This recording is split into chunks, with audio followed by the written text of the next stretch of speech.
Taranja karaté dia toy ny fanao isan-taona dia ikarakara etsy agoavana etsy amin'ny dojoan'ny Kantan Mena ny Kyokushin Shikai karaté ny alahady 17 Desambra ho avy izao ka misy ny fanazavana hoentin'ny tompona andraikitra Sincera Kotoberina amin'ny ity ariva ity makasika ny fizotra izay fananana izay. Ny amin'ity taona ity zany amin'ny 17 Desambra amin'ny herin'ny androany dia hanao ny événement fahafito zany zahay resaka toy ny mazaka hoe compétition na combat fa amin'ity indray mandeha ity zany atao songadina kokoa isy compétition na kata.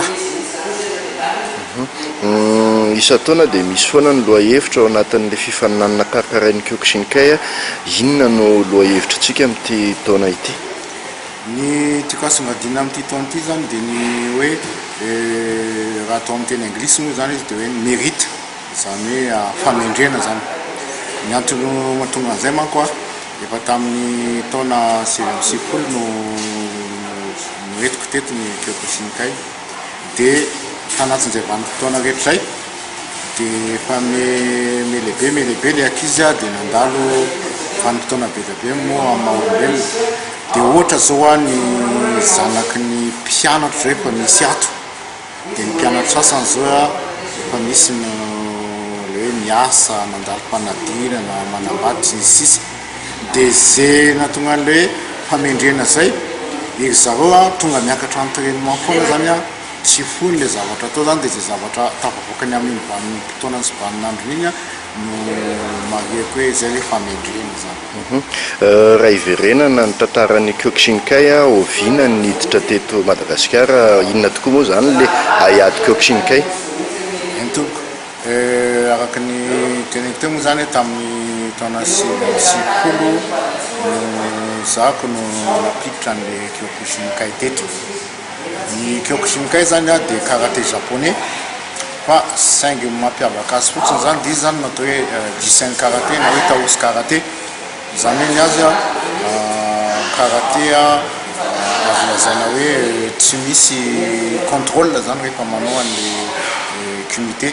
Ny anton'izay manko namorona an'le Sosai Oyama le grand maître namorona azy dia rehefa miady ianao eny amin'ny arabe na misy olona manao zay tsy mety aminao ny olo io tsy tianao ka noho zany zany le karaté Kyokushin zany dia manakaiky kokoa ny hoe ahoana ny fiatrena ny ady tena izy zany azy lazaina hoe tsy dia tena sport zany izy fa Jissen karaté zany hoe karaté de combat raha atao amin'ny teny japonais zay angamba ny azoko mahita anazy fotoako.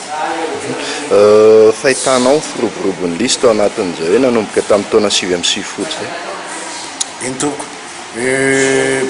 azo lazaina hoe betsaka ny olona mpianatra na ankizy na kely na lehibe mitezaka teto